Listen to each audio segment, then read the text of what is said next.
안녕하세요. 매일 말씀 10분 강론 연중 제14주간 토요일 마태복음 10장 24절에서 33절의 말씀입니다. 그때 예수님께서 사도들에게 말씀하셨다. 제자는 스승보다 높지 않고 종은 주인보다 높지 않다.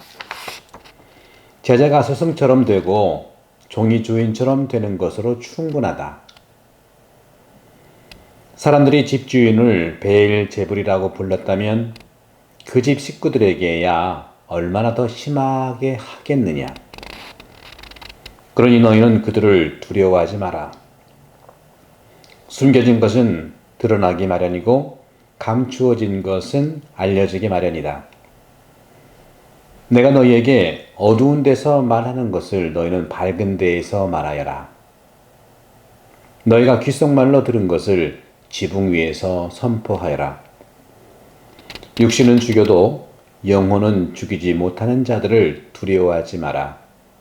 오히려 영혼도 육신도 지옥에서 멸망시킬 수 있는 분을 두려워하여라.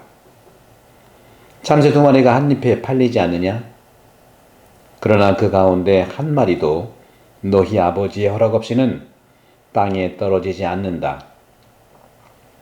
그분께서는 너희의 머리카락까지 다 세워두셨다. 그러니 두려워하지 마라. 너희는 수많은 참새보다 더 귀하다. 그러므로 누구든지 사람들 앞에서 나를 안다고 증언하면 나도 하늘에 계신 내 아버지 앞에서 그를 안다고 증언할 것이다. 그러나 누구든지 사람들 앞에서 나를 모른다고 하면 나도 하늘에 계신 내 아버지 앞에서 그를 모른다고 할 것이다. 주님의 말씀입니다. 그리스도님 찬미합니다. 오늘 복음 말씀을 주제를 정한다면 십자가와 섭리라고 말씀할 수 있겠습니다.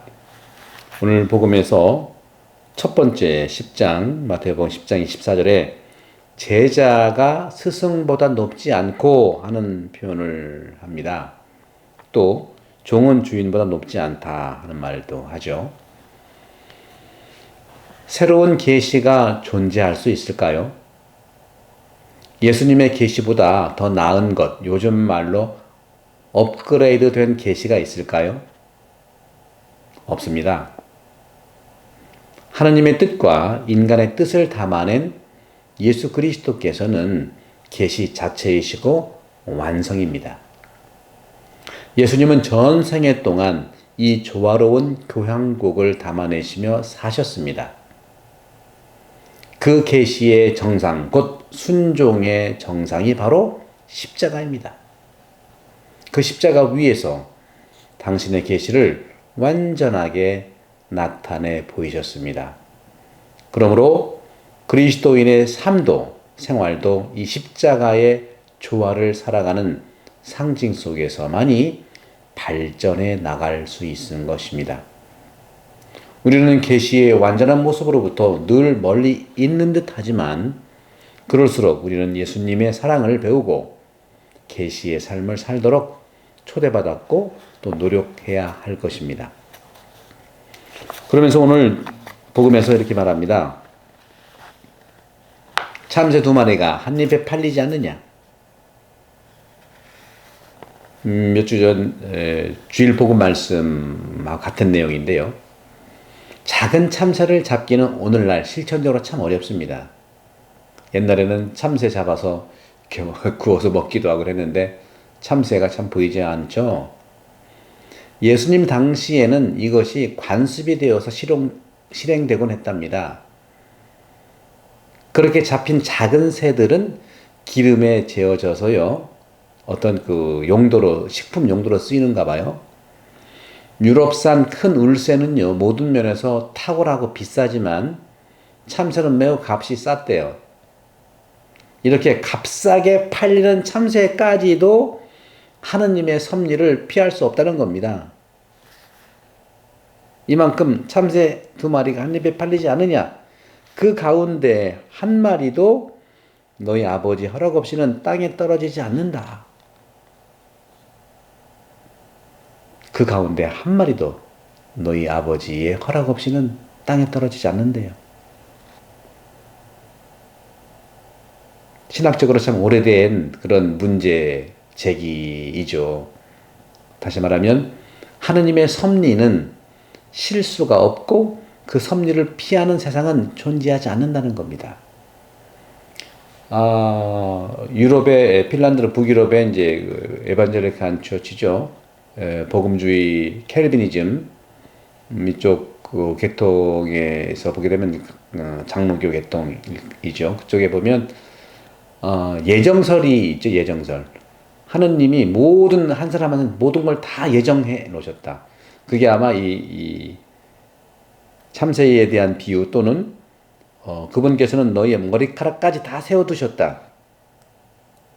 이 예정된 모습으로 했는데 그 예정설을 믿고 있는 북유럽 사람은 참 열심히 해요. 왜? 그리고 나는 구원받을 수 있도록 예정되어 있겠지 믿고서 열심히 살아가는 거죠. 어떤 부정적인 그런 나는 잘 안 되겠지 하는 말씀이 없어요. 참으로 열심히 삽니다. 가봤더니 그래요. 저도 핀란드 또 이쪽 노르웨이, 스웨덴 쪽 가봤는데 참으로 열심히 살아요. 열심히 생각, 예정설을 가지고 긍정화했기 때문에. 근데 우리 천주교는 예정설을 믿지 않습니다. 예정설이 아니라 섭리, 하느님이 계획이라는 말씀으로 대신할 수 있겠죠.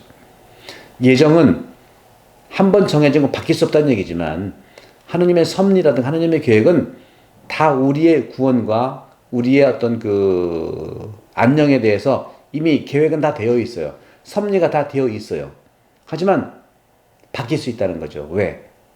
우리를 더 구원을 이끌기 위해서 바뀌는 거예요. 그런 점에서 그러면 이렇게 하나님의 섭리라든가 계획이 완전한데 그럼 악은 왜 생기느냐? 악. 도대체 악이 어떻게 생겼냐? 어디서 오느냐 악이라는 것이. 세상을 괴롭히는 그 악도 그럼 하나님의 섭리란 말인가? 하늘과 땅을 만드신 분이 하나님이시라면 왜 재앙이 오고 지진이 발생하면서 홍수가 나고 질병과 고통이 발생하는가? 요즘 같으면 왜 코로나가 발생했나? 사상가들은 여러 가지 변명을 합니다. 하느님이 최고의 선을 위해서 땅 위에 악을 보냈다. 또 오르게레스 같은 경우에는 하느님께서 이집트의 파라오의 마음을 유발시켰다. 그래서 이스라엘 백성들을 끄내가게 이렇게 하느님께서 이용하셨다. 또 러시아의 19세기 사상가죠. 신학자 메르디에프는 악의 존재 없이 선을 선택할 수 있는 자유가 없다. 하지만 모두 위험한 생각입니다. 교부들은요, 하느님이 악을 만들지 않았다고 말합니다. 하느님이 악의 원인이 아니라고 말합니다. 윤리, 물리적인 악이 존재하는 이유는 바로 자각된 죄, 자유롭게 일으킨 죄 때문이에요. 모든 악은 하느님의 섭리를 반대합니다. 하지만 하느님은 선을 위해서 악을 선용하시는 능력을 발휘한다는 거죠. 코로나 팬데믹이 하느님이 만든 게 아니라 인간의 이기심으로 코로나 팬데믹이 왔지만 하느님께서는 이 팬데믹을 통해서 우리 인간에게 더 선으로 가게 해주신다는 겁니다. 긍정적인 측면들이 있지 않습니까? 여러 가지가. 다만 그 전의 삶하고 너무 충격적으로 비대면이기 때문에 정말 당황스럽지만 분명히 하느님께서는 코로나를 통해서 우리에게 더 선한 뜻을 구원을 주실 것입니다. 예를 들어서 이해할 수 없는 어린이의 병으로 인한 죽음이 고통이고 슬픔이지만 그 아이의 죽음이 헛된 것이 아니라 적지 않은 많은 사람들이 회개하는 삶의 기적을 일으킬 수 있다는 것이죠. 매번 장마철이면 태풍은 오지만 어느 나라는 사상자가 최소, 어느 나라는 사상자가 최대, 어찌 이것이 하늘에서 온 결과란 말입니까? 준비 부족이고 사람마다의 준비 부족이라는 말씀을 드리고 싶고 바로 그것이 인간의 죄 때문이라는 말씀을 드리고 싶은 거예요. 우리 인간이 그냥 죄인이라는 게 아니라 준비 부족이 죄라는 것이죠. 그 가운데 한 마리도 너희 아버지 허락 없이는 땅에 떨어지지 않는다. 하느님께서는 분명히 우리 한 사람 한 사람을 분명히 구원으로 이끄십니다. 코로나 팬데믹이 와도 이끌 겁니다. 아니 더 큰 것이 와도 이끌 겁니다. 전제는 우리 인간이 회개하고 인간의 욕심을 부리지 않는 그런 것들이 요청되는 것입니다. 성부와 성자와 성령 이름으로 당신 모두에게 강복합니다. 감사합니다.